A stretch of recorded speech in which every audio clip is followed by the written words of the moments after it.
তাফসীরের কিতাবে আছে, নাক দিয়ে শিকল ঢুকিয়ে পিছনের রাস্তা দিয়ে বের করে পুরাটা শরীরের মধ্যে পেঁচায়া এই ব্যক্তিকে এইভাবে ধাক্কা মেরে জাহান্নামে ফেলে দেওয়া। সাক্ষীদের সাক্ষী দেওয়ার পর আরেক দল মানুষের আমলনামা বাম হাতে দেওয়া হবে। বাম হাতে দেওয়ার পর এই বান্দা বলবে, ইয়া লাইতানি লাম উতা কিতাবিয়া, হায় আমার আমলনামাটা যদি আমাকে দেওয়া না হতো। আমার বান্দার ফল খাইতে মন চাবে, ফলটা তার মুখের কাছে চলে আসবে। এরপর তাকে বলা হবে, বান্দা খাও, পান করো, স্বাচ্ছন্দ্যে আরামে যেমনে মন চায় খাও। দুনিয়াতে কিছুদিন কষ্ট করেছিলাম, রাতে শীতের রাত ল্যাপটা ফালায়া দেয়া মসজিদে ফজর করেছিলা, রাতে ঝড় বৃষ্টি হচ্ছে, তুমি সবাই না গেল, তুমি গিয়েছিলা মসজিদে, গিয়ে দেখছো শুধু ইমাম মুয়াজ্জিন আর দুই একজন আছে, মাশাআল্লাহ তুমিও গিয়েছিলা বান্দা, একটু কষ্ট করেছিলা, 40 বছর 50 60 বছর কষ্ট করেছিলা তো করেছিলা, তো এখন তুমি গাছ থেকে পাইরা ফল খাবা মানি না? না, তোমার যেভাবে যখন যেমনে মন চায়, শুধু মন চাইবে, আসতে দেরি হবে না। আলহামদুলিল্লাহ, আলহামদুলিল্লাহ ওয়া কাফা ওয়া সালামুন আলা ইবাদিহিল্লাযীনা ইসতাফা। আম্মা বা'দু ফাআউযু বিল্লাহি মিনাশ শাইতানির রাজীম। বিসমিল্লাহির রহমানির রহিম।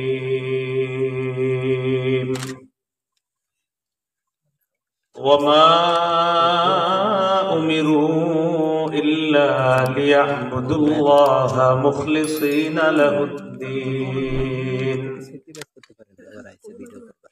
وقال رسول الله صلى الله عليه وسلم إنما الأعمال بالنيات وإنما لامرئ ما نوى فمن كانت هجرته إلى الله ورسوله فهجرته إلى الله ورسوله ومن كانت هجرته إلى دنيا أو امرأة ينكحها فهجرته إلى ما هاجر إليه أو كما قال عليه الصلاة والسلام اللهم صل على محمد وعلى آل محمد كما صليت على إبراهيم وعلى آل إبراهيم إنك حميد مجيد اللهم بارك على محمد وعلى آل محمد كما باركت على إبراهيم وعلى آل إبراهيم إنك حميد مجيد اللهم إني أعوذ بك من شر لساني وشر سمعي وشر بصري وشر مني আতুশাও নূরে মদিনা খলিলিয়া মাদ্রাসার উদ্যোগে বার্ষিক পরীক্ষায় কৃতী ছাত্রদের পুরস্কার বিতরণ, নতুন সবক উদ্বোধন ও মাসিক ইসলাহি মাহফিল। মাহফিলের সম্মানিত সভাপতি আলহাজ হাফেজ হযরত মাওলানা আমানুল্লাহ দামাত বরকাতুহু, মহাপরিচালক হোসাইনাবাদ মদিনাতুল উলুম মাদ্রাসা ও পরিচালক অত্র মাদ্রাসা, প্রধান অতিথি জনাব মোহাম্মদ দৌলত হোসেন, সুটুরিয়া হাজীবাড়ি উপজেলা পোস্ট মাস্টার, রায়পুরা নরসিংদী। গুরুত্বপূর্ণ আলোচনা পেশ করেছেন শেখুল হাদিস ইয়াকুব নিজামী সাহেব দামাত বরকাতুহুল আলিয়া মুহতামিম আল জামিয়াতুল ইসলামিয়া আশরাফুল উলুম মাদ্রাসা মির্জাপুর।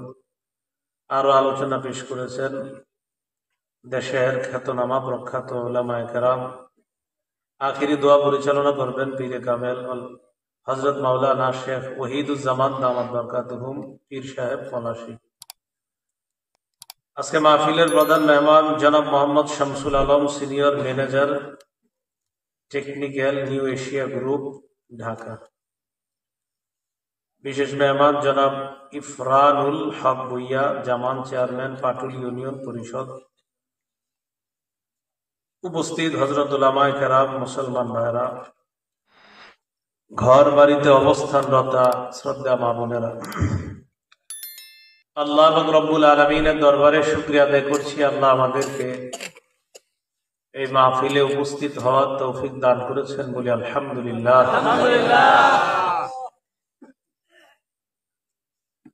আল্লাহ রব্বুল আলামিন আমাদেরকে পৃথিবীতে পাঠিয়েছেন ইবাদত করার জন্য। সূরা জারিয়াতের 56 নম্বর আয়াতে আল্লাহ বলেন, ওমা খালাকতুল জিন্না ওয়াল ইনসা ইল্লা লিয়াবুদুন।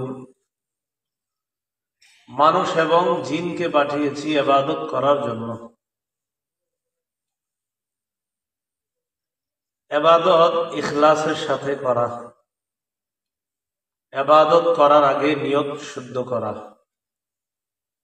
আল্লাহ রব্বুল আলামিন নবীজিকে বলেন, কুল ইন্নী উমিরতু আন আ'বুদাল্লাহা মুখলিসান লাহুদ্দীন। নবী আপনি বলেন, আমাকে আদেশ করা হয়েছে আমি যেন একনিষ্ঠভাবে আল্লাহর জন্য দ্বীনকে খালেস করে ইবাদত করি, এই আদেশ আমাকে করা হয়েছে। সূরা বাইয়িনার মধ্যে আল্লাহ বলেন, ওয়ামা উমিরু ইল্লা লিয়াবুদুল্লাহা মুখলিসিনা লাহুদ্দীন। মানুষকে আদেশ করা হয়েছে তারা যেন ইবাদত করে আল্লাহর জন্য দ্বীনকে খালেস করে, ইখলাসের সাথে নিয়ত শুদ্ধ করে যেন তারা ইবাদত করে। ইবাদতের আগে নিয়ত শুদ্ধ হওয়া জরুরি। বুখারী শরীফের প্রথম হাদিস, ওমর ইবনুল খাত্তাব রাদিয়াল্লাহু তাআলা আনহুর বর্ণনা, তিনি বলেন, قال رسول الله صلى الله عليه وسلم إنما الأعمال بالنيات। রাসূলুল্লাহ সাল্লাল্লাহু আলাইহি সাল্লাম বলেন, আমলের শুদ্ধতা নির্ভর করে নিয়তের উপর। আমলের প্রতিফল পাবো কি পাবো না এটা নির্ভর করে নিয়তের উপর। বুখারী শরীফের যে প্রথম হাদিসটা,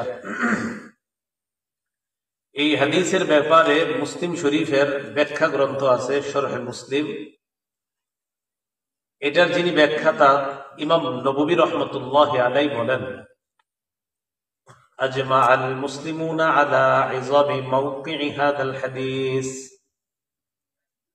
ওয়া কাসরাতি ফাওয়াইদিহি ওয়া সিহহাতিহি।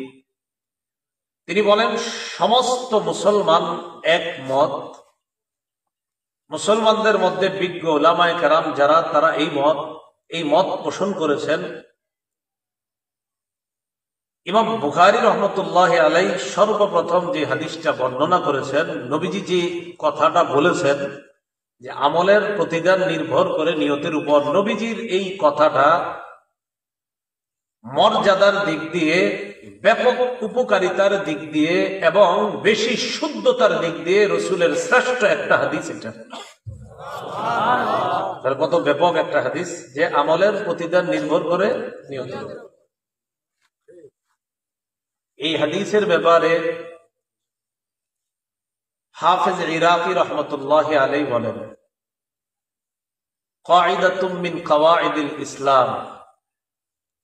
ইসলামের মৌলিক নীতিমালার মধ্যে এই হাদিসটা একটা অনন্য নীতিমালা। কিলা সুলুসুল ইলম ওয়া কিলা রুবুহু ওয়া কিলা খুমুসুহু। কেউ কেউ বলেন এই হাদিসটা পৃথিবীর যত বিদ্যা আছে এই সব বিদ্যাকে যদি 3 ভাগ করা হয়, এই হাদিসটাই 3 ভাগের 1 ভাগ। সুবহানাল্লাহ। পৃথিবীর সব বিদ্যা 3 ভাগ, এই হাদিসটা 3 ভাগের 1 ভাগ। কত ব্যাপক অর্থ সম্পন্ন একটা হাদিস। বাস্তবিক অর্থ হলো আপনারা এখানে যারা আসছেন, কে কোন নিয়তে আসছেন আল্লাহ দেখতেছে। তাহলে দেখেন, চিন্তা করলেই বোঝা যায়। আপনি মসজিদে গেলেন কোন নিয়তে, আপনি বাজারে গেলেন কোন নিয়তে, আপনি আপনার খালাকে দেখতে গেলেন কোন নিয়তে, আপনি নানার বাড়িতে গেলেন কোন নিয়তে, আপনি খানা খাইতেছেন, আপনার নিয়ত কি খানা খাওয়ার? আপনার নিয়ত যে আমি খানা খেয়ে শক্তি যোগাবো, আর শক্তি সঞ্চয় করার পর আমি এবাদতে শক্তি পাবো, আপনার খানাটাও এবাদত হয়ে যাবে। তাহলে নিয়তের শুদ্ধতা এটা জরুরি। ইমাম শাফির নাম শুনছেন না আপনারা?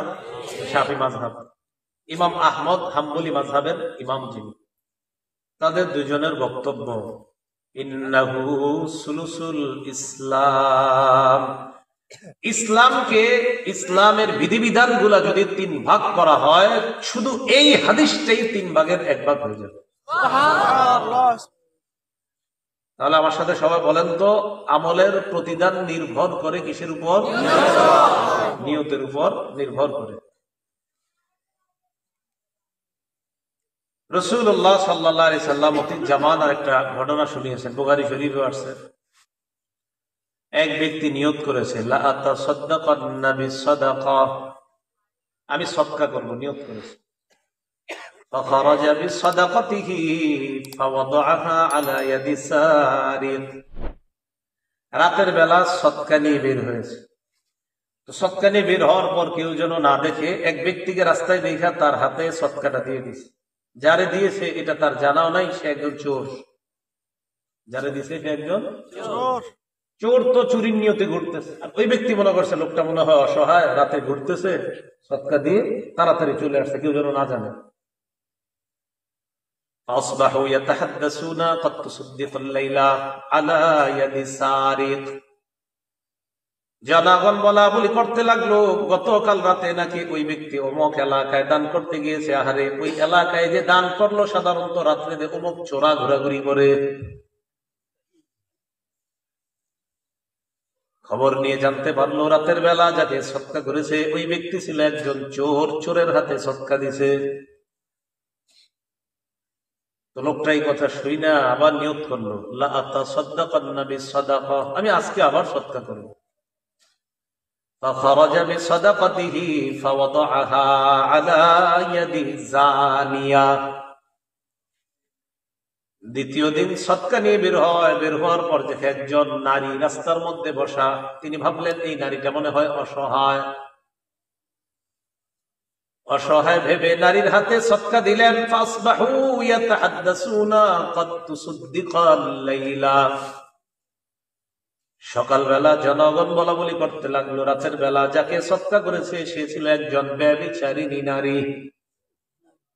ব্যভিচারিণী নারী, যিনি টাকার বিনিময়ে নিজের সতীত্ব বিক্রি করে বেড়ায়। নাউজুবিল্লাহ। এই এমন একজন নারীর কাছে সদকা দিয়েছে। এই জাতীয় নারীকে যখন সদকা করলো, ওই ব্যক্তি আল্লাহরে বলতেছে, আল্লাহুম্মা লাকাল হামদু আলা ইয়াদি জানিয়া, আল্লাহ সমস্ত প্রশংসা আপনার, আমি তো জানতাম না কাকে সদকা করেছি, যাই হোক দিয়ে দিয়েছি, আমি চিনতে পারি নাই।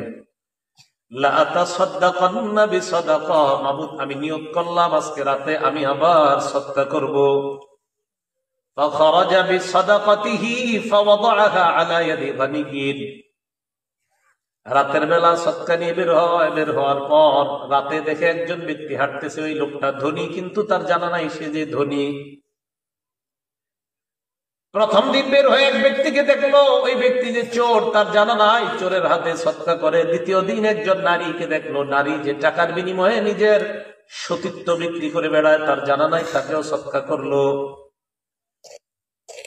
তৃতীয় দিন রাস্তায় বের হওয়ার পর দেখে একজন ধনী মানুষ, কিন্তু সে জানে না লোকটা ধনী, সে মনে করলো লোকটা মনে হয় অসহায়। এই জন্য রাতের বেলা একা হাঁটাহাঁটি করতেছে, ধনী মানুষটার হাতে সদকা করে দিছে। ধনী মানুষটা সৎকার যোগ্য, সৎকার করে দিচ্ছে। ধনী মানুষ উনি বুঝতেছে নাকি ঘটনা কি দিয়ে গেল, দিয়ে আবার তাড়াতাড়ি চলে যেতেছে, কারণ কেউ যাতে না দেখে। আসছে, আসার পর পরের দিন সকালবেলা ফাসবাহু ইয়াতাহাদ্দাসুনা ক্বাদ তুসাদ্দিকাল লাইলাতা আলা ইয়াদি গানিয়িন, জনগণ বলা বলি করতে লাগলো রাতের বেলা যাকে সৎকা করা হয়েছে সে ছিল একজন ধনী মানুষ। এই লোকটা আল্লাহকে বলতেছে আল্লাহুম্মা লাকাল হামদু আলা ইয়াদি সারিক ওয়া ইয়াদি জানিয়া ওয়া ইয়াদি গানিয়িন, আল্লাহ আপনার প্রশংসা আমার জানা নাই, আমি না জেনে ধনীকে সৎকা করলাম, চোরকে সৎকা করলাম, বেবিচারিণী নারীকে সৎকা করলাম, কিন্তু ব্যাপারটা আমার জানা ছিল না। টাকা পয়সা নাই, যদি থাকতো তো আবার সৎকার নিয়ত করতো, কিন্তু আর নাই সৎকা করার মতো। আজকে রাতে আর সৎকা নিয়ে না বের হয়ে ঘুমায় গেছে, আল্লাহর প্রশংসা করছে, ঘুমায় গেছে। ঘুমানোর পর কে যেন স্বপ্নে বলতেছে, তুমি যে 3টা সৎকা করেছো তোমার 3টা সৎকা কবুল করা হয়েছে। আম্মা সাদাকাতুকা আলা ইয়াদি সারিকিন, তুমি চোরকে সৎকা করলা, তোমার তো জানা নাই। ফালা আল্লাহু আইয়াস্তাইফা আন সারিকাতিহি, তোমার সৎকা পাওয়ার পর হতে পারে ওই ব্যক্তি নিয়ত করবে, আল্লাহ কত মানুষের সম্পদ আমি লুণ্ঠন করলাম, আজকে একজন না জেনে আমাকে তার দামি সম্পদ দিয়ে গেছে। মাবুদ আমি নিয়ত করলাম আমি আর চুরি করব না, হতেও তো পারে তোমার সৎকার কারণে ওই ব্যক্তি চুরি থেকে বেঁচে যাবে। দ্বিতীয় দিন তুমি সৎকা করলাম, আম্মা সাদাকাতুকা আলা ইয়াদি জানিয়া ফালা আল্লাহা আন তাস্তাইফা আন জিনাহা, তুমি যে সৎকা করলা ব্যভিচারিণী নারী, ওই সৎকার টাকা দেওয়ার পর চিন্তা করতেছে মাবুদ আমি আমার সতীত্ব বিক্রি করে কত মানুষের কাছ থেকে টাকা নিলাম, আজকে একটা সহজ সরল মানুষ আমার অসহায় ভেবে সৎকা করলো। এই নারীটা যদি আল্লাহকে বলে আল্লাহ আমি নিয়ত করলাম আমি আর কখনোই অপকর্ম করব না, হতে পারে তোমার এই সৎকার কারণে একটা নারী তার সারা জীবনের এই ভয়ঙ্কর অপরাধ থেকে আল্লাহ তাকে হেফাজত করবে।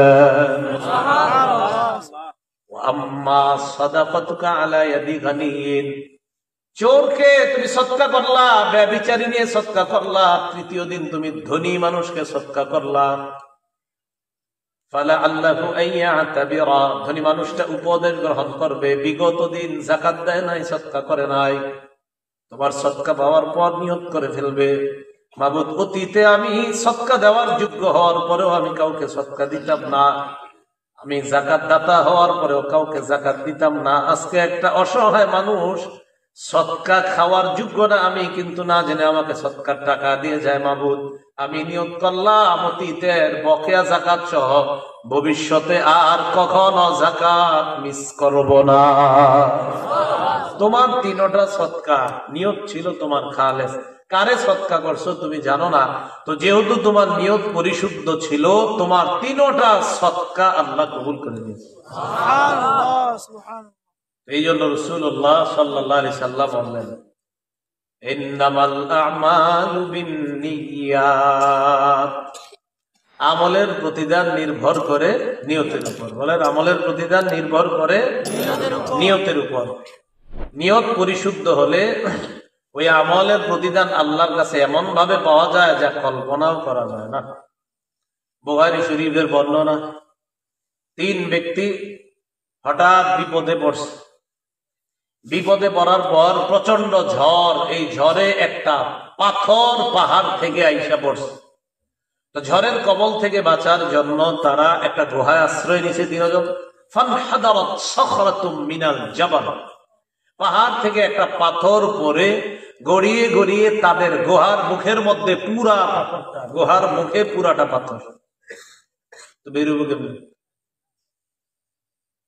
3 জন টেনশনে পড়ে গেছে, বের হবো কিভাবে? পরামর্শ করলো কি করা যায়। 3 জনে আমাদের জীবনের কোন আমল এরকম যদি থাকে যে আমলটা শুধু আল্লাহরে খুশি করার জন্য করছি, এই আমলের দোহাই দিয়ে আল্লাহর কাছে আমরা 3 জন দোয়া করবো। যদি শুধুমাত্র কার জন্য করে থাকি? আল্লাহর জন্য। তো 3 জন পরামর্শ করার পর একজন দোয়া করা শুরু করছে, আল্লাহুম্মা কানা লি আবাওয়ান শাইখান কাবীরান। একজন দোয়া করতেছে, আল্লাহ আমার পিতা মাতা 2 জন ছিলেন, 2জনেই বয়োবৃদ্ধ, ওয়া কুনতু আহলুবু লাহুমা, মাবুদ আমি তাদের জন্য দুধ দহন করতাম, আমার মা বাবাকে আমি দুধ পান করাইতাম।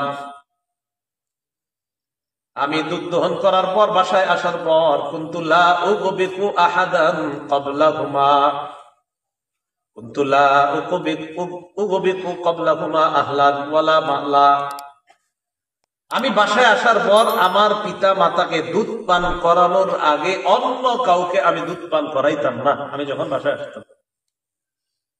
তো তিনি বলে, আল্লাহ আমি একদিন অনেক দূরে চলে গেছি কোন এক কাজে, দূরে চলে যেয়ে আসার পর আমি দুধ দহন করে বাসায় এসে দেখি আমার আব্বা আম্মা ফাওয়াজাতুহুমা, আমি আমার আব্বা আম্মা উভয়কে পাইলাম না, ইমাইন দুজন ঘুমাইতেছে। আব্বা আম্মা ঘুমাই রয়েছে, কি করি? এদিকে আমার পরিবার পরিজন তারা দুধ পান করতে চাইতেছে। আগের জামানায় দুধ এটা ছিল এমন এক খাদ্য যারা এগুলোর মাধ্যমে নিজেদের খাদ্যের চাহিদা পূরণ করত। আর মনে রাখবেন, পৃথিবীর একমাত্র খাদ্য দুধ, যে দুধ নামক খাদ্যটা মানুষের ক্ষুধা এবং পিপাসা উভয়টা নিবারণ করে। কি বললাম বলেন তো? দুধ ক্ষুধাও নিবারণ করে, পিপাসাও নিবারণ করে। পৃথিবীর সমস্ত খাদ্য ক্ষুধা নিবারণ করে, পানি পিপাসা নিবারণ করে, আর দুধ একমাত্র খাদ্য, জান্নাতি খাদ্য, যেই খাদ্যটা আপনার ক্ষুধা এবং পিপাসা উভয়টা নিবারণ করে। এটা আল্লাহর ক্ষমতা। কেন? আল্লাহ বলেন, দুধের সম্পর্কে একটু গবেষণা করো তো, আমি এটা কোত্থেকে বের করি। হ্যাঁ, আল্লাহ পাক রব্বুল আলামিন বলেন এটা সম্পর্কে একটু গবেষণা করো যে এটা আমি কিভাবে বের করি। তা আল্লাহ বলেন, আমি গোবর এবং রক্ত, মিন বাইনি ফারাসি ওয়া দামিন লাবানান খালিসা, গোবর এবং রক্ত, গোবর পাক না নাপাক? রক্ত পাক না নাপাক? আল্লাহ বলেন গোবর এবং রক্ত দুই নাপাকের মাঝখান থেকে লাবানান খালিসা, গোবরও নাপাক, রক্ত নাপাক, গরুর পেটে রক্ত নাপাক এটাও আছে, গোবর নাপাক এটাও আছে, এই দুই নাপাকির মাঝখান থেকে আমি আল্লাহ স্বচ্ছ পবিত্র দুধ তোমাদের জন্য বের করি। মিন বাইনি ফারসিন ওয়া দামিন লাবানান খালিসা, স্বচ্ছ দুধ বের করি। দুধ মানুষের খাদ্য, পিপাসা উভয়টা নিবারণ করে। এই জন্য বাচ্চার বয়স 2 বছর হওয়ার আগ পর্যন্ত খাদ্য খাওয়ানো লাগে। ওই যে আল্লাহ পাক রব্বুল আলামিন এটার মাধ্যমে তার ক্ষুধা পিপাসা উভয়টার ব্যবস্থা করে দিচ্ছে। তো তিনি বলছেন, আল্লাহ আমি দুধ নিয়ে আইসা দাঁড়ায় রয়েছি, আমার পরিবারকে দিচ্ছি না, আবার আমার আব্বা আম্মা ঘুমাইতেছে, সারা রাত আব্বা আম্মা ঘুমাইতেছে, আমিও দুধ নিয়ে দাঁড়ায় রয়েছি, আব্বা আম্মারে খাওয়াবো, তারপর অন্যরা খাবে। বৃদ্ধ বাবা বৃদ্ধা মা, দুজন বৃদ্ধ বৃদ্ধা হয়ে গেছে। আপনারা তো বৃদ্ধ মা বাবা একটা কাশি দিলে পাশের রুম থেকে বলে মরতে পারে না, এটা অনেক ছেলেরা বলে ফেলে। আল্লাহ হেফাজত করেন। একটা হাদিস সারা জীবন মনে রাখবেন, মুসলিম শরীফের বর্ণনা 1978 নম্বর হাদিস। রাসূলুল্লাহ সাল্লাল্লাহু আলাইহি সাল্লাম বলেন, লাআনাল্লাহ মান লাআনা ওয়ালিদাহ, যে পিতামাতাকে অভিশাপ দেয় তাকে আল্লাহ অভিশাপ দেয়। পিতামাতাকে যে অভিশাপ দেয় তাকে কে অভিশাপ দেয়? আল্লাহ। তো তিনি দুধ নিয়ে দাঁড়িয়ে আছেন, তো তিনি বলতেছে আল্লাহ, মুনাজাতে আল্লাহর কাঁদতে কাঁদতে দোয়ার মধ্যে বলতেছে, আল্লাহ আমার আব্বা আম্মা জাগ্রত হয়েছে, আমি তাদেরকে দুধ পান করাইছি, এরপর অন্যদেরকে আমি দুধ পান করিয়েছি। আল্লাহ এই আমলটা যদি আমি আপনার জন্য করে থাকি, তাহলে আপনি গুহার মুখ থেকে এই পাথর সরিয়ে দিয়ে আমাদেরকে এখান থেকে উদ্ধারের ব্যবস্থা করে দেন। বুখারী শরীফের বর্ণনা, নবীজি বলেন তারা তাকায় দেখে গুহার মুখ থেকে পাথর একটু সরে গেছে। দেখছেন পাওয়ারটা কি? বলেন আমলের প্রতিদান নির্ভর, আমলের প্রতিদান নির্ভর, আমল হবে কার জন্য? আমার নিয়ত হবে কাকে খুশি করা? তিনি বলতেছে, আল্লাহ আমি যদি আপনাকে খুশি করার নিয়তে ওই আমলটা করে থাকি, তো আপনি এই পাথর সরায়া দেন, আমাদেরকে বের করার ব্যবস্থা করেন। তাকায় দেখে পাথর একটু সরে গেছে। বাকি রইল কয়জন? 2 জন। আরেকজন দোয়া করা শুরু করছে, আল্লাহুম্মা কানালি বিনতু আম্মিন। আরেকজন বলতেছে, আল্লাহ আমার একজন চাচাতো বোন ছিল, তাফসীরের কিতাবে আসছে সম্পর্কের কোন একজন বোন ছিল, দেখতে বড় সুন্দরী ছিল, আমার অনেক টাকা পয়সা ছিল, আমার এই বোনটা দুর্ভিক্ষ লাগার কারণে আমার কাছে সহযোগিতা চেয়েছে। কিন্তু আমার এই বোনটা, চাচাতো বোন আর কি, আমি তাকে খুব পছন্দ করতাম। সে আমার কাছে সবচেয়ে প্রিয়তমা ছিল, দেখতে সুন্দরী ছিল, আমার কাছে খুব প্রিয় ছিল। তো সে আমি তার কাছে বিভিন্ন সময় বিভিন্ন আবদার করতাম, বাহানা করতাম, সে আমার বাহানা গ্রহণ করত না। মানে আমি তার সাথে অপকর্ম করতে চাইতাম, নাউজুবিল্লাহ। তো সে যখন আমার সাথে অপকর্ম করতে ইচ্ছা করত না, কখনো রাজি হয়নি। একবার দুর্ভিক্ষ লাগার কারণে আমার কাছে আসছে। আসার পর আমার কাছে সহযোগিতা চায়। আমি তাকে বললাম, এক শর্তে আমি তোমাকে সহযোগিতা করতে পারি। আমার সাথে একান্তে নির্জনে তুমি কাটাইবা, এই শর্তে আমি তোমাকে টাকা দিতে পারি। আমার সবচেয়ে প্রিয় যে মেয়েটা, এই মেয়েটা আমার প্রস্তাবে রাজি হয়ে যায়। তাকে আমি অনেকগুলা স্বর্ণ দিনার দিয়ে দিলাম। কোন কোন জায়গায় লিখেছেন 120 দিনার স্বর্ণ তাকে দিলাম। 120 দিনার স্বর্ণ, অনেক টাকা দিল। তো তাকে দেওয়ার পর এই 20 দিনার স্বর্ণ আমি যখন তাকে দিলাম, সবাই আমার সাথে বলেন নাউজুবিল্লাহ, আবার বলেন নাউজুবিল্লাহ। আল্লাহ এই জাতীয় চিন্তা থেকেও আমাদেরকে হেফাজত করেন। শর্ত অনুযায়ী মেয়েটা একটা ঘরের মধ্যে আসছে, সে আর এই মেয়ে ছাড়া ওই ঘরে আর কেউ নাই।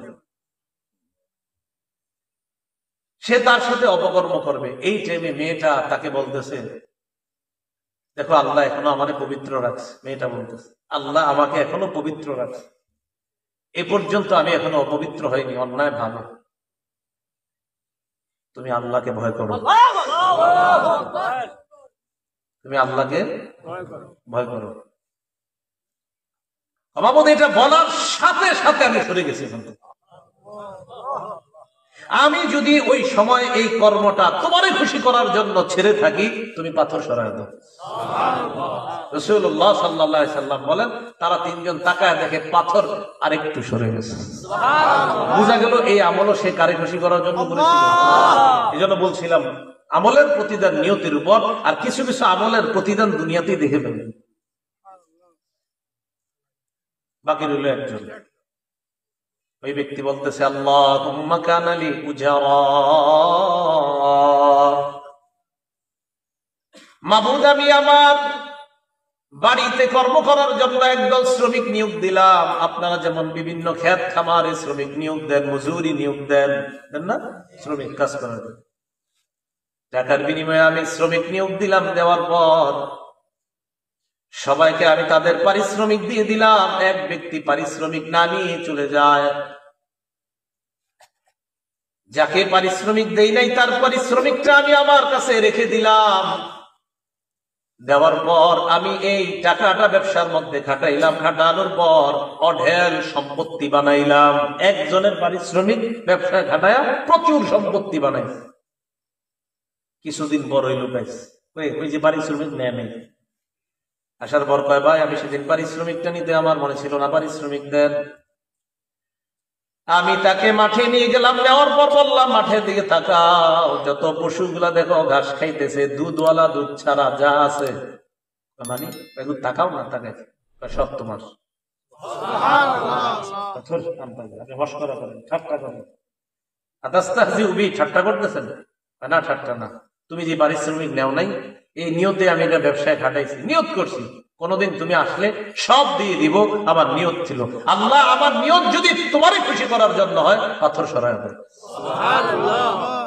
রাসূলুল্লাহ সাল্লাল্লাহু আলাইহি সাল্লাম বলেন, তারা তিনজন তাকায় দেখে পুরাটা পাথর গুহার মুখ থেকে সরে গেছে। আমলের প্রতিদান নিয়তের উপর। কথাটা মনে থাকবে না সবার? দেখেন, আমলের প্রতিদান নিয়তের উপর। কিছু কিছু প্রতিদান দুনিয়াতে আল্লাহ দেখায় দেবে, যদি আপনার নিয়ত শুদ্ধ থাকে, দুনিয়াতে আল্লাহ দেখায় দেবে। আল্লাহ আমাদের সকলকে আমলের আগে নিয়ত শুদ্ধ করার তৌফিক দান করুন। বুখারী শরীফের যে প্রথম হাদিসটা বলছিলাম, এই হাদিসের ব্যাপারে ইমাম আহমদ ইবনে হাম্বল রাহমাতুল্লাহি আলাইহি বলেন, উসুলুল ইসলাম আলা সালাসাতি আহাদিসা, পুরা ইসলামটা যদি আমরা গবেষণা করি, পুরা ইসলামের মৌলিক নীতিমালা 3টা হাদিসের মধ্যে গবেষণা করলে পেয়ে যাবো। পুরাটা ইসলাম কয় হাদিসে পেয়ে যাবো? আমি 3টা হাদিসে আপনাদেরকে বলতেছি, খুব মন দিয়ে যদি পারেন হাদিসের বাংলাগুলো মনে রাখেন, তো আপনি দেখবেন জীবনে চলার পথে অনেক সুবিধা হবে। আপনারা সবাই তো 1 লক্ষ হাদিস, 1000 হাদিস, 100 হাদিস পারবেন না মুখস্থ করতে, ঠিক না? মাত্র কয়টা হাদিস বলেন? কয়টা? ইমাম আহমদ ইবনে হাম্বল বলেন জামিউল উলুম ওয়াল হিকাম নামক কিতাবের মধ্যে তিনি লেখেন উসুলুল ইসলাম আলা সালাসিত আহাদিসা, 3টা হাদিসের মধ্যে ইসলামের মৌলিক নীতিমালাগুলা, ইসলামের মৌলিক বিধানাবলী 3টা হাদিসের মধ্যে গবেষণা করলে আপনি পুরা ইসলামের মৌলিক নীতিমালা পেয়ে যাবেন। কয়টা হাদিস? নাম্বার 1 বুখারীর এই প্রথম হাদিস যেটা আপনাদেরকে শোনাইলাম, ইন্নামাল আমালু বিন্নিয়াত, এই হাদিসটা, এটা হলো প্রথম হাদিস। তো এই হাদিসের মুহাদ্দিসটা শুনি আগে, দেখি কি বলে।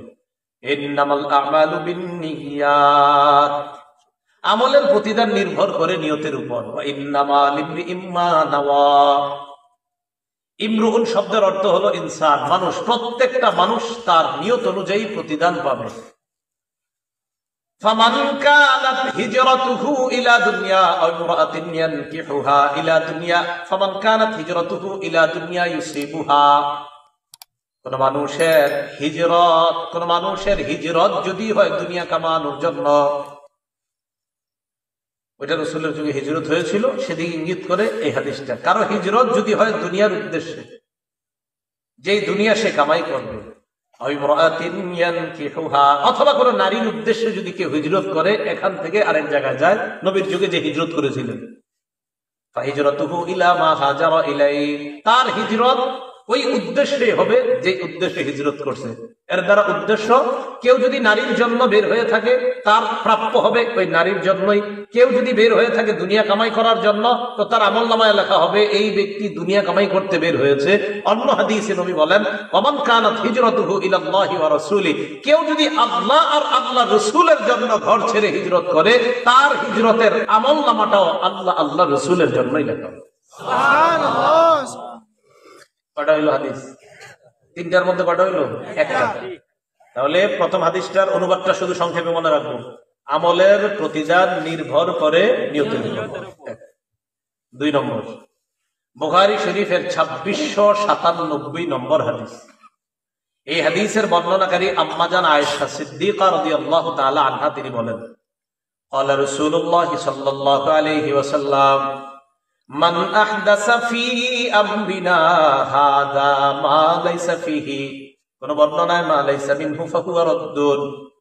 নবীজি সাল্লাল্লাহু আলাইহি সাল্লাম বলেন, আমাদের এই ইসলামের মধ্যে, এই শরীয়তের মধ্যে কেউ যদি ইবাদতের নামে সওয়াবের আশায় নতুন কোনো কিছু আবিষ্কার করে, বলেন আমার সাথে, ইসলামের মধ্যে ইবাদতের নামে সওয়াবের আশায় নতুন কোনো কিছু যদি কেউ আবিষ্কার করে,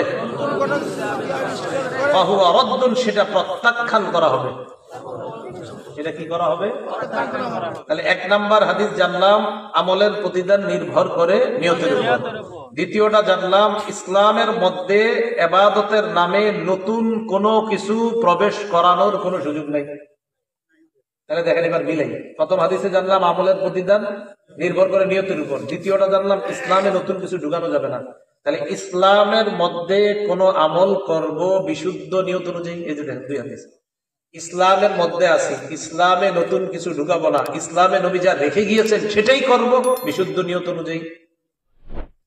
বাকি রইল আরেকটা, বুখারী শরীফেরই বর্ণনা 123 নম্বর হাদিস, নুমান ইবনে বাশীর 54 নম্বর হাদিস, বুখারী শরীফের 54 নম্বর হাদিস।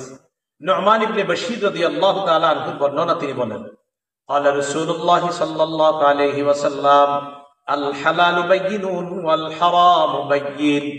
রাসূলুল্লাহ সাল্লাল্লাহু আলাইহি সাল্লাম বলেন, হালাল স্পষ্ট, হারাম স্পষ্ট। হালাল হারামের মাঝে কিছু আছে অস্পষ্ট, সন্দেহযুক্ত। তো এই হাদিসে নবী বুঝায়, দেখেন হালাল যা আছে সব মানো, হারাম যা আছে সব বর্জন করো, মাঝে সন্দেহযুক্ত কিছু থাকলে এটাও বর্জন করো। হাদিস থেকে শিখলাম পৃথিবীর সব হালাল শিখে নিলেই তো হয়ে যায়, পৃথিবীর সব হারাম জেনে হারাম থেকে বেঁচে থাকলেই তো হয়ে যায়। পৃথিবীর সব হালাল জেনে নিলাম, নিয়ে হালালের উপর আমল করলাম, সব হারাম জানলাম, জানার পর হারাম থেকে আমরা বেঁচে থাকলাম, সন্দেহযুক্ত জিনিসগুলা থেকে বেঁচে থাকলাম। তাহলে 3 হাদিস দেখেন। 1 নম্বর হাদিস, আমলের প্রতিদান নির্ভর করে নিয়তের উপর। 2 নম্বর হাদিস, শোনো আমল করতে গিয়ে নতুন কিছু কিন্তু করো না। 3 নম্বর হাদিস, শোনো আমল করতে গিয়ে হালাল কোনটা হারাম কোনটা বাস বিচার করো। শেষ। ইমাম আহমদ ইবনে হাম্বল বলেন, এই 3 হাদিস যদি মানুষ, সাধারণ জনগণ যদি আপনার এই 3টা হাদিস যদি মাথায় রাখতে পারেন, কথার কথা আপনি সুদি টাকা হাত দিবেন, হারাম।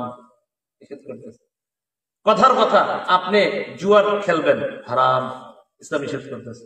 কথার কথা আপনি কাউকে গালি দিবেন, হারাম। ইমাম আহমদ ইবনে হাম্বল বলেন, এই 3টা হাদিস, এই হাদিস 3টার উপর ইসলামের মৌলিক বিধানাবলী এসে যায়। দেখেন এই লোক আমার সামনে বসা, আমি তার বিরুদ্ধে তার ওস্তাদের কাছে গিয়ে নালিশ করলাম, তাকান, তার বিরুদ্ধে গিয়ে তার ওস্তাদের কাছে নালিশ করলাম, আপনার ছাত্র এরকম এরকম। এখন আমার এই নালিশের নিয়ত হতে পারে 2 ধরনের। 1, হ্যাঁ আমি পিঠা খাওয়াবো ওস্তাদের কাছে। 2 নম্বর, আমার উদ্দেশ্য তাকে আমি সংশোধন করব। তাহলে দেখেন নিয়ত, আমি তাকে তার উস্তাদের কাছে নালিশ করলাম, একই নালিশের মধ্যে নিয়ত কয় ধরনের হইতে পারে? একটা ভালো নিয়ত আর একটা খারাপ নিয়ত। তাহলে নালিশ করলাম, নিয়ত যদি হয় তাকে সংশোধন করা, এই নালিশের কারণেও শুধু নিয়ত শুদ্ধ হওয়ার কারণে আল্লাহ সওয়াব দিবেন। আমলের প্রতিদান নির্ভর করে নিয়তের উপর। বলেন, আমলের প্রতিদান নির্ভর করে নিয়তের উপর। কি কথাটা মনে থাকবে? পরিশুদ্ধ নিয়ত করে আমলগুলা বিশুদ্ধভাবে করে কিয়ামতের ময়দানে যেন যেতে পারি, আল্লাহ তৌফিক দান করুন। কিয়ামতের ময়দানে আমল নামা আমাদেরকে দেওয়া হবে। 2 শ্রেণীর মানুষ, 1 শ্রেণী তাদের ডান হাতে আমল নামা দেওয়া হবে, আরেক শ্রেণীর বাম হাতে। যাদের ডান হাতে আমল নামা দেওয়া হবে কোরআনের ভাষায় তারা সৌভাগ্যবান, যাদের বাম হাতে আমল নামা দেওয়া হবে কোরআনের ভাষায় তারা হতভাগা। আল্লাহ রব্বুল আলামিন সূরা হুদের মধ্যে বলেন, ফামিনহুম শাকিয়্যুন ওয়া মিনহুম সাঈদ। একদল হবে হতভাগা, আরেক দল হবে সৌভাগ্যবান। ফাআম্মাল্লাযীনা শাকু ফাফিন্নার, যারা হতভাগা তাদের ঠিকানা জাহান্নাম, বলেন নাউযুবিল্লাহ। ওয়া আম্মাল্লাযীনা সুঈদু ফাফিল জান্নাহ, আর যারা সৌভাগ্যবান তাদের ঠিকানা আল্লাহর চিরস্থায়ী জান্নাতের মেহমান।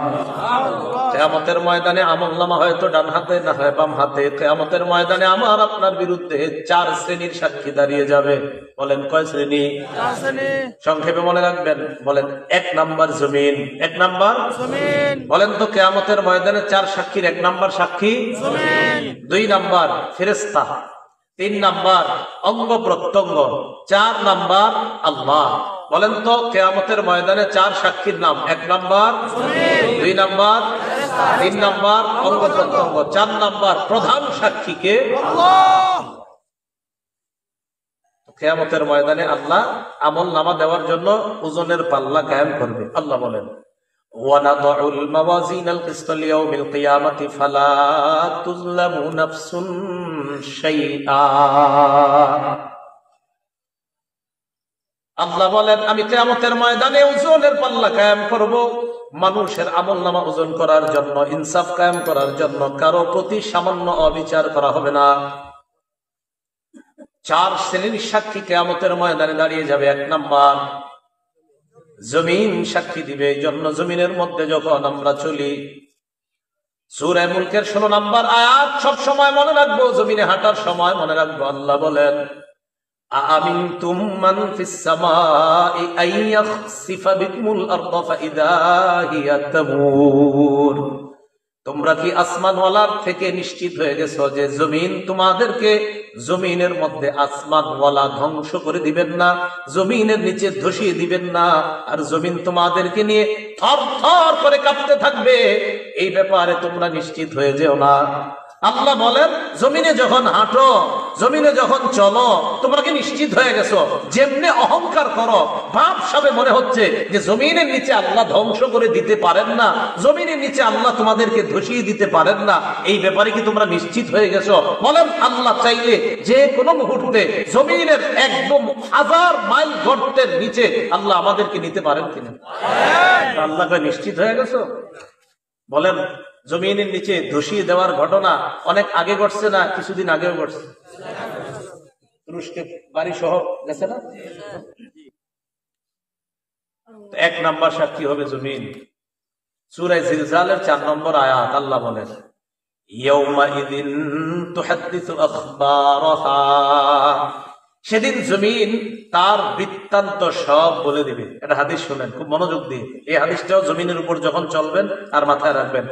যারা অশ্লীল সিনেমা দেখেন, যারা অশ্লীল কিছু দেখেন, দেখার সময় এই হাদিসটা মাথায় আনবেন। কি কয় নবীজি দেখেন, তিরমিজি শরীফের 2429 নম্বর হাদিস। রাসূলুল্লাহ সাল্লাল্লাহু আলাইহি সাল্লাম এই আয়াত তেলাওয়াত করলেন, সূরা জিলজালের 4 নম্বর আয়াত তেলাওয়াত করার পর নবীজি বলেন আতাদরুনা মা আখবারুহা, তোমরা কি জানো জমিনের বৃত্তান্ত কি, জমিন কি বলে দিবে? সাহাবীরা বললেন আল্লাহ আর তার নবী ভালো জানেন। নবীজি বললেন ফাইন্না আখবারাহা আন তাশহাদা আলা কুল্লি আবদিন ওয়া আমাতিন বিমা আমিলা আলা যহরিহা আন তাকুলা আমিলা কাযা ওয়া কাযা ইয়াউমা কাযা ওয়া কাযা। নবীজি বলেন জমিন এইভাবে বৃত্তান্ত বর্ণনা করবে, আতুশাল অমুক এলাকার অমুক বান্দা ওই সময় এতটা বাজে অমুক দোকানের সামনে দাঁড়িয়ে টেলিভিশনের মধ্যে অশ্লীল সিনেমা দেখছে, মাবুদ আমি জমিন তার বিরুদ্ধে সাক্ষী দিয়ে দিলাম, তোমার কাছে বিচার চাই। সময় স্থান সব বলে দিল। তো বলেন তো আমার আপনার আমল নামা এটা কিয়ামতের ময়দানে আল্লাহ হয়তো ডান হাতে দিবে, না হয় তো এর আগে সাক্ষীগুলোর কথা মনে রেখেন। আমল নামা দেওয়ার আগে প্রথম সাক্ষী হবে জমিন। 2 নাম্বার সাক্ষী ফেরেশতা। সূরা ইনফিতরের 10 থেকে 14 নম্বর আয়াতে আল্লাহ বলেন ওয়া ইন্না আলাইকুম লাহাফিজিনা কিরামান কাতিবিনা ইয়ালামুনা মা তাফআলুন ইন্নাল আবরার লাফি নাঈমিন ওয়া ইন্নাল ফুজ্জার লাফি জাহিম। আল্লাহ পাক রব্বুল আলামিন বলেন তোমাদের সাথে সংরক্ষণকারী যত্নবান ফেরেশতারা আছে, তোমরা যা করো তারা তা দেখে। সম্মানিত লেখকগণ আল্লাহ এরপর বলেন পুণ্যবানরা নিয়ামতে পরিপূর্ণ জান্নাতে থাকবে আর অপরাধীরা জাহান্নামে থাকবে। বলি নাউজুবিল্লাহ। এখন আমরা বাঙালি তো প্রশ্ন করে ফেলতে পারি, আল্লাহ বলছে সম্মানিত লেখকগণ থাকবেন, লেখকগণ কি করে? এটা কিন্তু বলে নাই লেখকের কাজ কি, কিন্তু এই আয়াতে তো আল্লাহ বলে নাই লেখে। অনেক লেখক আছে লেখে না। তো এইরকম মনে করেন আমরা বাংলাদেশিরা এই প্রশ্ন করেও ফেলতে পারি যে হুজুর আল্লাহ বলছে লেখকগণ থাকবে, তো লেখকগণ লেখবে এটা কই আছে? তো যেহেতু এরকম বলে ফেলতে পারেন, এই জন্য এই জবাব আল্লাহ কোরআনে দিয়ে দিচ্ছে। সূরা যুখরুফের 80 নম্বর আয়াতে জবাব আল্লাহ দিচ্ছে। আল্লাহ বলেন আম ইয়াহসাবুনা আন্না লা নাসমাউ সিররাহুম ওয়া নাজওয়াহুম বালা ওয়া রুসুলুনা লাদাইহিম ইয়াকতুবুন। তারা কি মনে করে তাদের গোপন কথা আর কানাকানি কথা আমি আল্লাহ জানি না? এমনটা কি তারা মনে করে তাদের গোপন কথা আর তাদের কানাকানি কথা আমি জানি না? আমি আপনাদের সামনে কথা বলতেছি, আল্লাহ এটাও জানি। আমি ওনার সাথে এখন কানে কানে কিছু বলবো, আল্লাহ এটাও জানি। আমি ঠোঁট বলা বন্ধ করব, বন্ধ করার পর আমি মনে মনে কিছু বললাম, আল্লাহ কয় এটাও শুনি জানি। তুমি ঠোঁট খোলো আর বন্ধ করো। হাদিসের মধ্যে আসছে, হাদিসে কুদসির মধ্যে আসছে, আল্লাহ পাক রব্বুল আলামিন বলেন বান্দা আমাকে যদি ইনজাকারানি ফি নাফসিহি, বান্দা যদি মনে মনে আমার স্মরণ করে, দেখেন আমি চুপচাপ আছি এখন, ঠোঁট বন্ধ, বিছানায় বালিশে মাথা লাগায় চিন্তা করলাম, আল্লাহ রেখে শুধু চিন্তা করছি, আমি ঠোঁট বন্ধ চিন্তা করছি, আল্লাহ কয় বান্দা তোমার চিন্তা দেখতেছি শুনতেছি, আমারে তুমি মনে মনে স্মরণ করছো। যাকারতুহু ফি নাফসিহি, আল্লাহ বলে যেই বান্দা আমারে মনে মনে স্মরণ করে আমিও তারে মনে মনে স্মরণ করি। আল্লাহ বলেন তাদের গোপন কথা আর তাদের কানাকানি কথা আমি কি শুনি না, আমি কি জানি না? তারা কি এমনটা মনে করে? না না, আমি সব জানি। শুধু তাই নয়, বালা ওয়া রুসুলুনা লাদাইহিম ইয়াকতুবুন, আমার ফেরেশতাগণ তাদের আমলনামা, তাদের কর্মকাণ্ড লিপিবদ্ধ করে নেয়। লেখেনি? লেখকগণ শুধু থাকে না, লেখেও। তাহলে বলেন সম্মানিত ফেরেশতা লেখকগণ তারা দেখে, বলেন ফেরেশতা, বলেন ফেরেশতাগণ দেখে, শোনে, লেখে।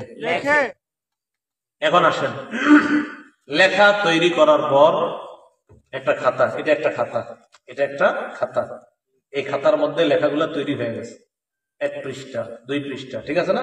এবার বন্ধ খাতা। এবার এই খাতা আমল নামা ফেরেশতাগণ আল্লাহর কাছে পেশ করবে কিয়ামতের ময়দানে। এই খাতাটা আল্লাহ বলেন সূরা বনী ইসরাঈলের 13-14 নম্বর আয়াত, ওয়ানুখরিজু লাহু ইয়াওমাল কিয়ামাতি কিতাবান ইয়ালকাহু মানশুরা, আল্লাহ বলেন বান্দার জন্য আমলনামা আমি খুলে দিব, বান্দা তার আমলনামা খোলা অবস্থায় দেখতে পাবে, তাকায় দেখবে সব লেখা। এবার আল্লাহ বলবে ইকরা কিতাবাক, বান্দা কি ঠিক আছে, পড়ো, সব নিজেই পড়ো। কাফা বিনাফসিকাল ইয়াউমা আলাইকা হাসিবা, যা করছো এটির হিসাবের জন্য তুমি যথেষ্ট। সূরা কাহফের 49 নম্বর আয়াতে আল্লাহ বলেন বান্দা যখন আমলনামা দেখবে, দেখার পর অনেক বান্দাদের অবস্থা হবে এমন, অপরাধী যারা তাদের অবস্থা কেমন হবে? আল্লাহ বলে ওয়া তারাল মুজরিমিনা মুশফিকিনা মিম্মা ফীহি, আপনি তাকায় দেখবেন অপরাধীরা তাদের আমলনামাটার দিকে তাকায় ভয় পাইতেছে, ভয় থরথর করে কাঁপবে আর বলবে মালি হাদাল কিতাব লা ইউগাদিরু সাগীরাতান ওয়ালা কাবীরাতান ইল্লা আহসাহা। অপরাধীরা আমলনামার দিকে তাকায় ভয়ে ভয়ে চোখগুলা বড় করে তাকায় বলবে সর্বনাশ, এটা কেন আমলনামা, এটা আবার কেমন আমলনামা, ছোট বড় কোনো কিছুই ছাড়ে নাই। আমি রাতের অন্ধকারে মা বাবার দৃষ্টির আড়ালে আমার রুমের মধ্যে দরজা লাগিয়ে অন্ধকারের মধ্যে একা একি একটা অপরাধ করেছিলাম, এটাও দিয়ে এখানে লেখা ইল্লা আহসাহা। বলবে এটা কেমন আমলনামা, তো সব লেখা। পুকুরে পানির নিচে ডুব দিয়ে কি করছেন, সব লেখা। ওয়াজাদু মা আমিলু হাদিরা, সব পাবে।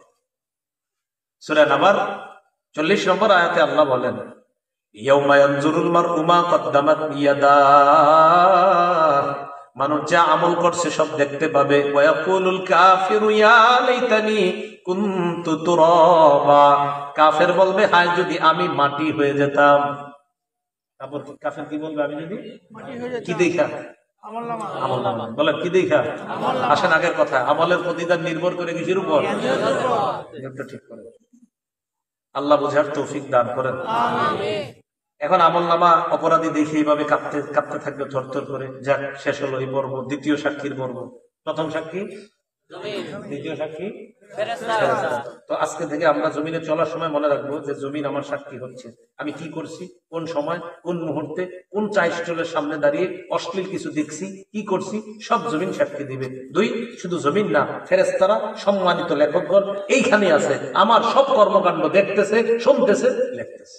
মনে থাকবে? 3, অঙ্গ প্রত্যঙ্গ। ও মনে আছে, মাশাআল্লাহ, অঙ্গ প্রত্যঙ্গ। আচ্ছা, এবার সবাই একটু চোখ বন্ধ করেন তো আমার সাথে। করছেন? বলেন। চোখ বন্ধ করলে কিছু দেখা যাচ্ছে? আচ্ছা, একবার একটু ভাবেন তো, আল্লাহ যদি জন্ম থেকে এই 2 চোখ না দিতেন?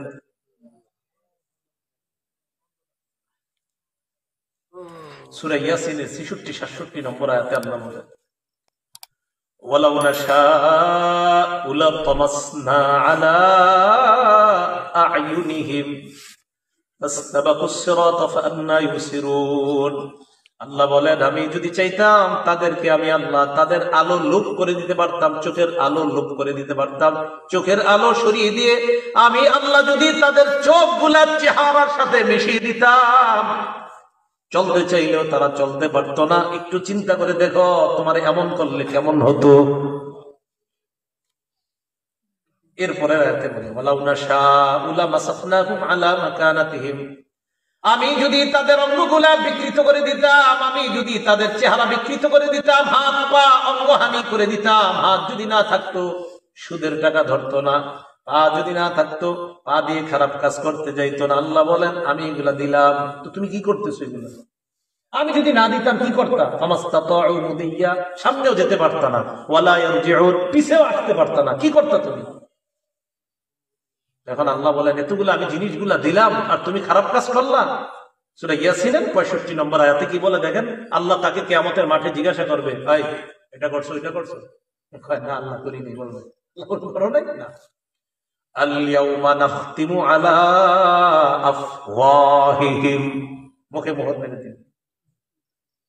মোহর মারার পর আল্লাহ বলেন ওয়া তুকাল্লিমুনা আইদিহিম, তাদের হাত আমি আল্লাহর সাথে কথা বলবে।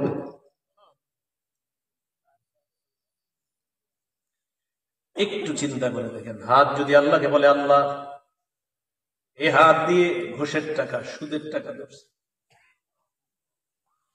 নিয়ম হলো কেউ যদি কথা বলে এটার বিপক্ষে, কথা বলার পর ওই কথার পক্ষে সাক্ষীর প্রয়োজন হয়, তাহলে আল্লাহর সাথে হাত কথা বললো, এবার সাক্ষী কি? ওয়াতাশহাদু আরজুলুহুম বিমা কানু ইয়াকসিবুন, পা সাক্ষী দিয়ে বলবে আল্লাহ হাত যা যা বলছে আমি পা হাতের পক্ষে সাক্ষী দিয়ে দিলাম। একটু চলেন না রাস্তা হেঁটে, একটু ভাবেন না নিজেরে যে আমার চোখ যা করবে, আমার হাত যা করবে, আমার হাত আল্লাহরে বলবে, বলার পর এরকম হতে পারে যে বান্দা কইতে পারে আল্লাহ হাত বলছে সাক্ষী কই, বান্দার তো মুখ বন্ধ, তো বান্দা বলতে পারে আল্লাহ আমার হাত বলছে, হাত যে বলছে এটা সাক্ষী কই, পা বলবে আমি সাক্ষী। আরেকটু সামনে যান দেখেন আরো কেমন আয়াত, সূরা হামিমাস সাজদা 20-21 নম্বর আয়াতে আল্লাহ বলেন হাত্তা ইযা মা জাউহা, এগুলো যখন জাহান্নামের কাছে যাবে, যখন জাহান্নামে ফালাবে আল্লাহ, শাহিদা আলাইহিম সামউহুম, কান সাক্ষী দিবে, ওয়া আবসারুহুম, চোখ সাক্ষী দিবে। এরপর কি বলে দেখেন ওয়া জুলুদুহুম বিমা কানু ইয়ামালুন, এদের চামড়াগুলোও সাক্ষী দিয়ে দিবে, চামড়া সাক্ষী দিবে। বান্দা বলবে ওয়া ক্বালু লিজুলুদিহিম লিমা শাহিদতুম আলাইনা, বান্দা বলবে ও চামড়া তুমিও সাক্ষী দিলা, তুমি আবার কেমনে সাক্ষী দাও? চামড়া জবাব দিবে আনতাকানাল্লাহুল্লাযী আনতাকা কুল্লা শাই, যে আল্লাহ যারে চায় কথা বলাইতে পারেন ওই আল্লাহ আমি চামড়াকে কথা বলার ক্ষমতা দিয়ে দিছে। কিছুক্ষণের জন্য ভাইবা দেখেন, এই হাত, এই পা, এই চোখ, এই চামড়া আপনার শত্রু। কিছুক্ষণের জন্য ভাবেন কেমনে, যদি আপনি খারাপ কাজ করেন তো এরাই আপনার বিরুদ্ধে সাক্ষী দিবে, এরাই কথা বলবে, আপনি অন্য সাক্ষীর কি দরকার? কথার কথা, জমিনের সাক্ষীর কথা শুনলেন, ফেরেশতাদের কথাও শুনলেন, তো এদেরকে রাখেন না, আপনার সাথেই তো সাক্ষী ঘুরতেছে। এই যে আমার হাত পা চামড়া সবই তো সাক্ষী। এ হলো তৃতীয় সাক্ষী। চতুর্থ সাক্ষী, প্রধান সাক্ষী, একমাত্র সাক্ষী, যার অন্য কোনো সাক্ষী দরকার ছিল না, তিনি কে? আল্লাহ সিস্টেম সবকিছু করেন, আল্লাহর এটা পদ্ধতি সিস্টেম। যে দেখো বান্দা আমি তোমার উপর কোনো জুলুম করছি না, তুমি যা করছো এ তোমার হাত সাক্ষী দিচ্ছে, তুমি যা করছো ফেরেশতা সাক্ষী দিচ্ছে, তুমি যা করছো জমিন সাক্ষী দিচ্ছে, বান্দা আমি তোমার উপর কোনো জুলুম করি নাই, এগুলো আমার দরকার ছিল না, আমি আল্লাহ, আরে সাক্ষী হিসাবে আমি আল্লাহই তো যথেষ্ট, আমি তো দেখতেছি তুমি কি করো না করো। সূরা হামিম আস-সাজদা আল্লাহ বলছে আওয়ালাম ইয়াকফি বিরাব্বিকা আন্নাহু আলা কুল্লি শাইইন শাহীদ, তোমার এতটুকু কি যথেষ্ট না যে তোমার কর্মকাণ্ডের ব্যাপারে সবচেয়ে প্রধান সাক্ষী আল্লাহ? আর কি সাক্ষী তুমি চাও? আল্লাহ তো সব সময় তোমাকে পর্যবেক্ষণ করতেছে তুমি কি করো আর না করো, তো অন্যগুলো তুমি বাদ দাও। সূরা আলে ইমরানের 5 নম্বর আয়াতের অনুবাদটা বলবো, এই অনুবাদটা আপনারা ডেইলি কয়েকবার একজন আরেকজনে বলবেন, নিজের বিবিরও বলবেন, পরিবারের ছেলে মেয়েদেরকে কয়েকবার পারলে শোনাবেন। আয়াতটা পড়ি এরপরে অনুবাদটা বলবো। আল্লাহ বলেন ইন্নাল্লাহা লা ইয়াখফা আলাইহি শাইউন ফিল আরদি ওয়ালা ফিস সামা, বলেন আমার সাথে, নিশ্চয়ই আল্লাহর কাছে, আসমান জমিনের কোনো কিছু গোপন থাকে না। সন্তান কলেজে যাইতেছে, বলে দিবেন বাবা আল্লাহর কাছে আসমান জমিনের কোনো কিছু গোপন থাকে না, গোপনে কিছু করো না। মেয়েটা যাইতেছে, বয়স বালেগা হয়ে গেছে, বাহিরে যাওয়ার সময় বলে দিবেন, মা আমি বাবা আছি, তোমার মা আছে, হয়তো আমরা তোমার সামনে থাকি, তুমি কিছু করো না, হয়তো আমাদের অগোচরে তুমি কোনো অন্যায় করতে পারো, তবে একটা কথা মনে রেখো, আল্লাহর কাছে আসমান জমিনের কোনো কিছু গোপন থাকে না, তুমি যা করবা ভালো করো এটাও আল্লাহর কাছে জানা আছে, আল্লাহ তুমি যদি খারাপ করো এটাও আল্লাহর জানা আছে, আল্লাহর কাছে কোনো কিছু গোপন না, তুমি যা যখন যেভাবে করো সব আল্লাহ। এই আয়াতটা প্রতিদিন কয়েকবার একজন আরেকজনে শোনাইবেন অনুবাদটা, যে সূরা আলী ইমরানের 5 নম্বর আয়াতে আল্লাহ বলে দিয়েছেন নিশ্চয়ই আল্লাহর কাছে আসমান জমিনের কোনো কিছু গোপন না। আমার দিকে সবাই তাকান, একটু চোখের দিকে, এই চোখ সামনের দিকে তাকায় গেছে, মাঝে মাঝে আর চোখে অন্য কিছু দেখে, এরকম হয় না? আরে হয় কিনা মনে করেন তাকায় আর চোখে কিছু দেখে ফেললাম, আবার চোখ সরে ফেললাম। আল্লাহ বলে ইয়ালামু খাইনাতাল আয়ুন, এই বান্দা তুমি যে চোখের খেয়ানত করলা না, এই যে ঠুস করে কি একটা করলাম, এটা আমি জানি। কি করো? আরে তুমি করোটা কি? আল্লাহ আমাদেরকে বুঝার তৌফিক দান করেন। এখন আমার আমল নামা আমাকে দেওয়া হবে, সাক্ষীদের কাজ শেষ, এবার হয়তো ডান হাতে হতে পারে আমল নামা, না হয় বাম হাতে। আল্লাহ বামপন্থী থেকে এই মুহূর্তে আমাদের কারো নাম থাকলে আল্লাহ যেন কেটে দেন। ডান হাত ওয়ালা যাদের আমল নামা আল্লাহ ডান হাতে দিবে, তাদের কাতারে আমাদের সবার নাম যেন আল্লাহ এখনই লিখে দেন। সম্ভব না, সম্ভব না, এক মুহূর্ত জাহান্নামের আযাব সহ্য করা সম্ভব না। সূরা হাক্ক 19 থেকে 31 নম্বর আয়াতে আল্লাহ বলেন ফাআম্মা মান উতিয়া কিতাবাহু বিয়ামিনিহি, আমল নামা ডান হাতে দেওয়া হবে যাদের একদম। তো দেওয়ার পর পরীক্ষার রেজাল্ট ভালো হইলে কি করেন? খুশিতে আরেকজনকে দেখান, আব্বা দেখেন এই সেই। আমল নামা ডান হাতে পাওয়ার পর সে দৌড়ে পরিচিত জনদের কাছে যাবে, যাওয়ার পর বলবে ফায়াকুলু হা উমকরাউ কিতাবিয়া, পরিচিত জনদেরকে বলবে যে দেখো আমল নামা আমার পেয়ে গেছি, একটু তোমরাও পড়ে দেখো, আল্লাহ আমার পাশের খাতায় নাম দিয়ে দিয়েছে, তোমরা একটু পড়ে দেখো আমি পাশ, আমার ডান হাতে দিয়ে দিয়েছে। চিন্তা করেন যে আল্লাহ যেন আমারে এটাই করে, কে আমাদের সবাই যেন এটাই করে। এটা বলার পর ওই বান্দার আমল নামা ডান হাতে দিবে, দেওয়ার পর বান্দা বলবে ইন্নী যানানতু আন্নী মুলাকিন হিসাবিয়া, জানো আমি বিশ্বাস করেছি দুনিয়াতে থাকতে যে আজকের এই হিসাবের মুখোমুখি আমার হতে হবে, এই বিশ্বাস আমার ছিল। আলহামদুলিল্লাহ হিসাব নেওয়ার পর আমার রব আমার ডান হাতে আমল নামা দিয়েছে। তো এটা হওয়ার পর আল্লাহ বলে ফাহুয়া ফি ঈশাতির রাদিয়া, সন্তুষ্টজনক অনন্তকালের আরাম আয়েশের মধ্যে ওই বান্দা অবস্থান করবে।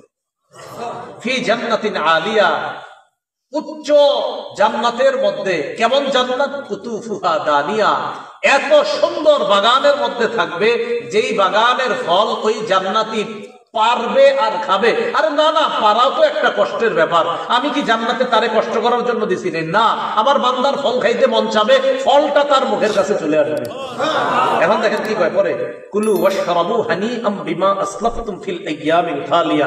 এরপর তাকে বলা হবে বান্দা খাও, পান করো, স্বাচ্ছন্দ্যে আরামে যেমনে মন চায় খাও।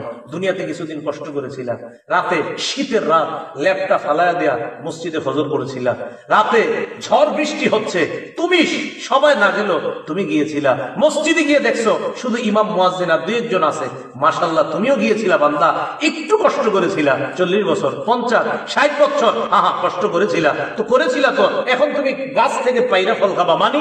না না, তোমার যেভাবে যখন যেমনে মন চায়, শুধু মন চাইবে, আসতে দেরি হবে না। তুমি ফেলে আসা জীবনে যা করেছো এর প্রতিদান আমি আল্লাহ তোমাকে দিয়ে দিলাম। এলো ডান হাতের আমল নামা।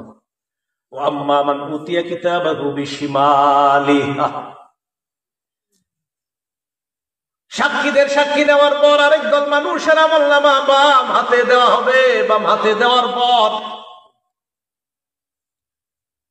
এই বান্দা বলবে ইয়া লাইতানি লাম উতা কিতাবিয়া, হায় আমার আমল নামাটা যদি আমাকে দেওয়া না হতো।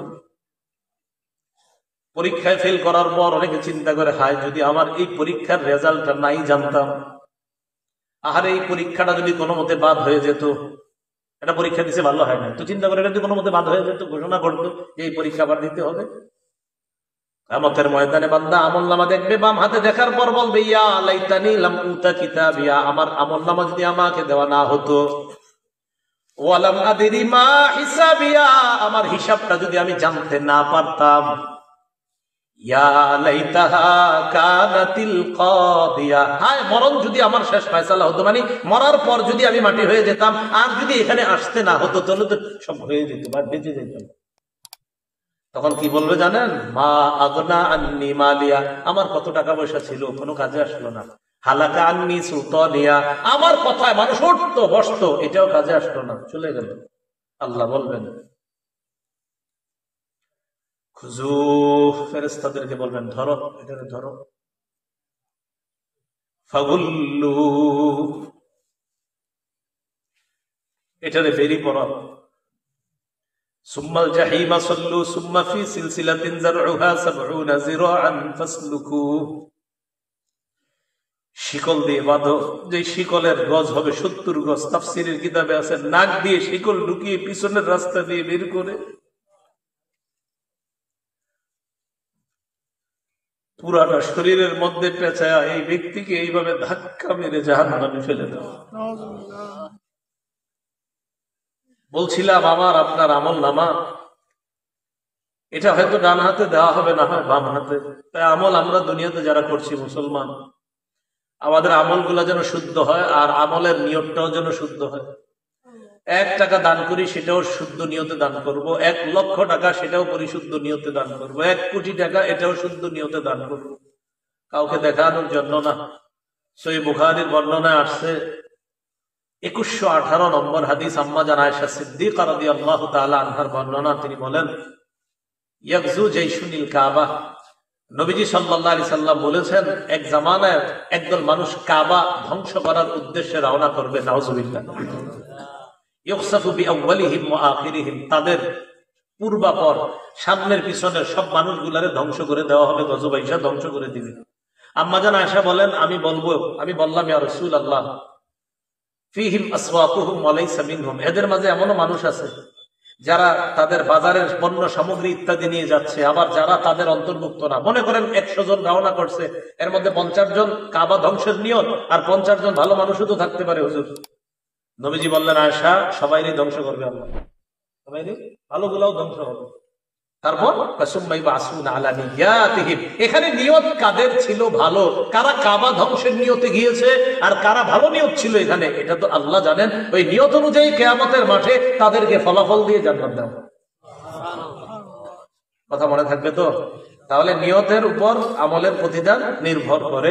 সহিহ বুখারীর বর্ণনা ১২৩ নম্বর হাদিস, রাসূলুল্লাহ সাল্লাল্লাহু আলাইহি সাল্লাম বলেন মান কাতালা লিতাকুনা কালিমাতুল্লাহি হিয়াল উলিয়া ফাহুয়া ফি সাবিলিল্লাহ, এক ব্যক্তি আল্লাহর রাস্তায় লড়াই করে, এক ব্যক্তি আল্লাহর রাস্তায় লড়াই করে। তো আল্লাহর রাস্তায় যিনি লড়াই করতেছে, উনি কোন নিয়তে আল্লাহর রাস্তায় লড়াই করতেছে এটা জানে কে? তো কোন ব্যক্তি যদি আল্লাহর রাস্তায় এই নিয়তে লড়াই করে, আল্লাহর কালিমা এটা যেন পৃথিবীর মধ্যে বিজয় লাভ করে, ইসলাম যেন বিজয় হয়ে যায়, এই নিয়তে যদি লড়াই করে, তাহলে সে প্রকৃত আল্লাহর রাস্তার মুজাহিদ বলে গণ্য হবে। কেন বলেন তো? নিয়ত পরিশুদ্ধ, বলেন নিয়ত পরিশুদ্ধ। এই জন্য মনে রাখতে হবে, রাসূল সাল্লাল্লাহু আলাইহি সাল্লাম বলেছেন রুব্বা কাতিলিন ফি সাফফাইনি আ'লামু বিনিয়াতিহি, আল্লাহু আ'লামু বিনিয়াতিহি। যুদ্ধের ময়দানে সারিবদ্ধ ২ কাতারের মধ্যে মুজাহিদরা দাঁড়িয়ে আছে, কত মুজাহিদরা শহীদ হচ্ছে, এরা প্রকৃত শহীদ কিনা এটা আল্লাহ জানেন। কারণ কোন নিয়তে শহীদ হয়েছে এটা জানেন আল্লাহ। যদি বীরত্ব দেখানোর নিয়তে শহীদ হয়ে থাকে তাহলে তো নিয়ত খারাপ, যদি বাহবা পাওয়ার আশায় শহীদ হয়ে থাকে তাহলে তো নিয়ত খারাপ। হ্যাঁ, আল্লাহর দিন দুনিয়াতে বিজয় হোক, এই নিয়তে যারা শহীদ হয় তারাই তো প্রকৃত শহীদ। তাহলে কি বুঝলাম? শাহাদাত নামক ইবাদত, নামাজ নামক ইবাদত, আল্লাহ দিন পৃথিবীতে বিজয় হবে এই ইবাদত, রোজা নামক ইবাদত, হজ নামক ইবাদত, যাকাত নামক ইবাদত, সদকা নামক ইবাদত, আমাদের ছোটখাটো ইবাদত, সব ইবাদত, সব আমলের আগে কি শুদ্ধ হইতে হবে? আল্লাহ আমাদের সকলকে পরিশুদ্ধ নিয়তের সাথে যেন আমলগুলা করতে পারি, আল্লাহ তৌফিক দান করবেন।